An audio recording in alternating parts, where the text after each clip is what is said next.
This cover spoils the culprit's identity. Do you see her hairstyle? The culprit is the girl with that hairstyle. Argo Font Book Review. Argo Font Book Review. In the throwaway mystery, the owner of a miniature golf course spies on his customers. He sells their information to burglars who rob them. This plan makes sense until you see that his notes are 2 words long. They're things like lonely writer and married lawyer. How does that information help you rob a person? The culprit realizes the Hardys are onto him, so he tries shooting them. They defeat him with a golf ball that doubles as a smoke bomb. The person they capture and the person who's arrested are 2 clearly different people. They have different skin colors and outfits. So either there's an accomplice who's never mentioned, or the artist forgot what the culprit looked like after 2 pages. It's the throwaway mystery. Who cares? Let's get to the real story. Frank does well in drama class. Brian Conrad is there. Brian Conrad is always there. For whatever reason, Brian is old and scraggly in this book. The dude aged 20 years. A beautiful girl named Joelle likes Frank. She wants him to join her at the all-state acting competition. He says no when Joe arrives with today's mission.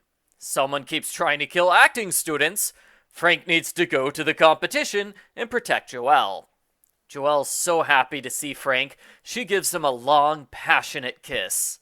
When the Hardys freak out, she claims she was just rehearsing a scene. I'm pretty sure that counts as sexual harassment, Joelle. The culprit tries dropping a stage light on the Hardys. We see an outline of the culprit running away. The culprit's hair is different in this panel, and it's never explained why. It doesn't match the culprit's real hair, or the disguise the culprit uses in the end. Did the culprit have a second wig just for this particular scene?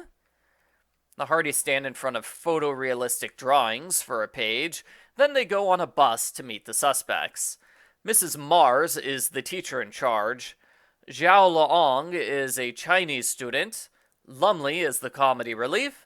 And Farah the redhead is Joelle's rival. Farah interrupts when Joelle's about to kiss Frank for real. Joelle is furious, like she's never kissed Frank before. The bus's brakes stop working, and the bus goes out of control. The Hardys pull the emergency brake, saving everyone's lives. Farah sabotages the competition by changing the schedule at the last minute. Frank and Joelle are forced to make up a scene, and of course they turn it into a dramatic love story. A fog machine catches on fire. The Hardys stop the fire and save everyone's lives. Farah and Joelle fight over what happened. Frank breaks up the fight, so Joelle makes out with him. Again. Frank is tender when he takes the exhausted Joelle to the dressing room so she can get some rest. He worries he's falling in love with her. Joe worries this could sabotage the mission, which is out of character for Joe. Joe would normally cheer that Frank is talking to a hot girl. In fact, that's what Joe does in Chapter 2 of the book. Continuity. Joelle starts sleepwalking on the catwalk. It's never explained how she left the dressing room and climbed a ladder while asleep. Frank saves her life less than a second before she falls to her death. Of course, they get lovey-dovey about it. The next day, the culprit attacks Zhao. The Hardys rescue him from electrocution, and he reveals the culprit is a redhead. Mrs. Mars says that's impossible because there are no redheads here. Wrong. Farah is a redhead. She's on the cover of the book. Speaking of which, it's pretty bad that the cover has an off-model Frank romancing the wrong girl. Did they even try with this cover? Lumley interrupts because they need to see Joelle singing on stage. Everyone is confused because this isn't a singing competition. I agree, it's kind of a weird transition to the final death scene. There's a chandelier which is falling on Joelle. Frank dives to save her. They both fall through a trap door to safety. Frank sees Joelle has a red-headed wig and realizes she's the culprit. She's so obsessed with becoming famous, she's willing to kill other people and risk her own life. Joelle cries because she can't stop herself from doing what she knows is wrong.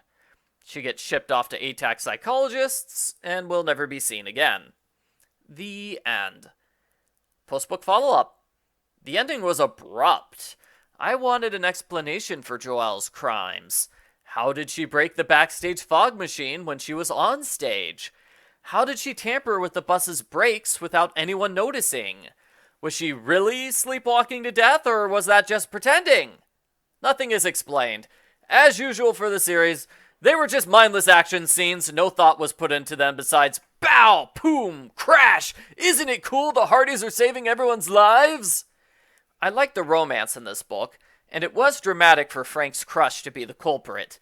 That has happened before in the Undercover Brothers books, but those books had the love interest go into full-blown villain mode. Ha ha, you fool! I was only pretending to like you! Here, Joelle is still a sympathetic character, more of a tragic villain than a mean-spirited one. At no point does the book address the fact that Joe and Joelle have similar names. Funny enough, the text in Joelle's script is taken directly from the book's back cover. If Joelle read her script, she would know the Hardys are undercover agents sent to stop her. Overall, I liked the book. The romance worked, as did Farah and Joelle's rivalry. The action didn't work as well, and I wish they got rid of an action scene to give us more story. Also, the suspects probably should have been introduced sooner. I give Hardy Boys Undercover Brothers graphic novel number 9, To Die or Not to Die, a 6 out of 10.